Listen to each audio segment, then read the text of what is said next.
Welcome to Thirsty Thursday, and in today's video we are going to make a classic gin martini. Welcome to Thirsty Thursday. I'm Mark, this is the Average Meat Channel. In today's video we are going to continue with our Boston Shaker Glass classic traditional cocktails. Now I obtained this glass and it is about 50 years old, and on the side of it are different drink recipes, and today we are going to the very epitome of classic. Why am I dressed this way? Because the martini just reeks of elegance, doesn't it? I wasn't going to go so far as to wear a tux, but I think it's worthy of a jacket and tie. So we're going to make the classic martini per the recipe on this glass. It can be argued that you can make martinis in a variety of different ways, and I wouldn't disagree. But in this series, we have been following all of the drinks on this glass. So what we're going to be using is dry vermouth. Gin, we're using Gordon's. We're going to be using a lemon, an olive with a pimento, and that's just about it. So let's get started on this classic cocktail. Now we're going to be putting this in a glass to stir and not shake.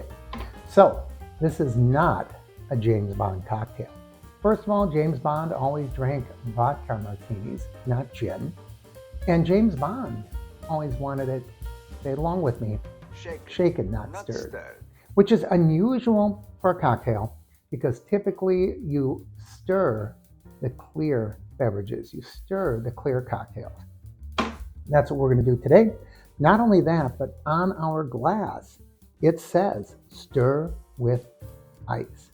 All right, so it says we start with 1 ounce dry vermouth, and it would sure help if I had something to measure with. Well, I do now, so let's get started. So the first thing it says here is 1 ounce of the dry vermouth. Now I made a cocktail several weeks ago that utilized a sweet vermouth. So today we're going to use 1 ounce of dry vermouth.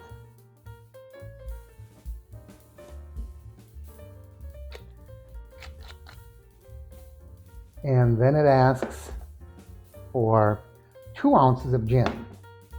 So we're using a 2-to-1 ratio, gin to vermouth.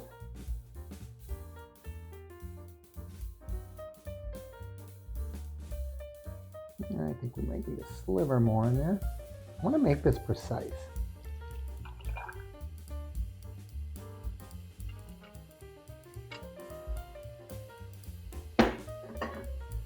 And you know, that really is all there is to it, except there is one extra thing that we have to do. We're going to stir this. How long do you stir? You stir to chill it. With something like a martini, you don't want to dilute it much, but you do want to make sure that it gets nice and chilled.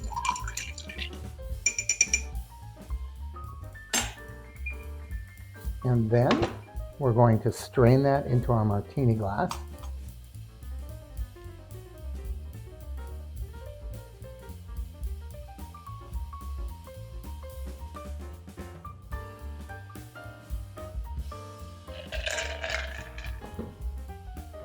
But we're not done yet. Twist of lemon peel. So that's why I brought the lemon. Now I am not great at making the lemon twist, so I have to be really careful how I peel this. And there is no standard on what that twist would look like, but you want get a little lemon peel. Some people actually squirt that in the glass, give it a little bit of squeeze. What I'm going to do is just twist it up like a corkscrew and just give it a pull, and that's going to get some of the essence of the lemon into the glass. And then I'm going to just have that resting on the rim, just like that. And finally, we're going to use our olive. Now, if that seems just like window dressing, don't fool yourself. Because of the brine that olive is in, it is going to give a little bit of a savory taste to the cocktail. So there's our classic cocktail. Now, every cocktail isn't going to use that lemon twist, but what am I saying, cocktail? Every martini isn't going to use that lemon twist, but we are following the recipe on our Boston shaker glass. And it clearly calls for a twist of lemon peel, stir with ice, and add the olive. So let's see what our classic gin martini tastes like.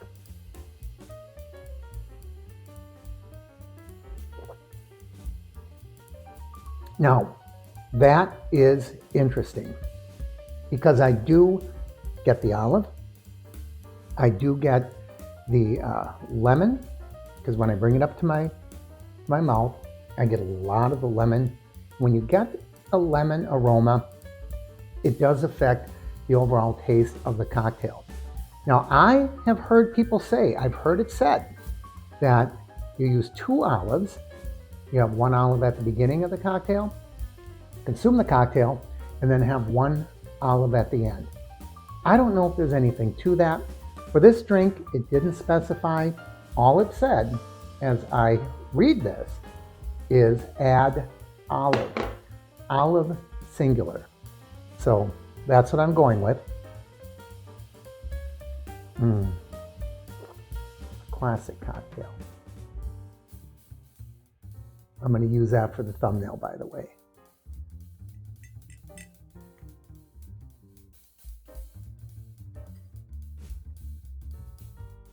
Now, I ate that on purpose. I want to see if now drinking the cocktail takes on a different flavor.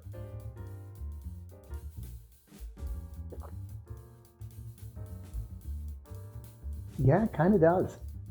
I can see how consuming that olive, one before and one after, would actually change the martini experience. But that's up to you.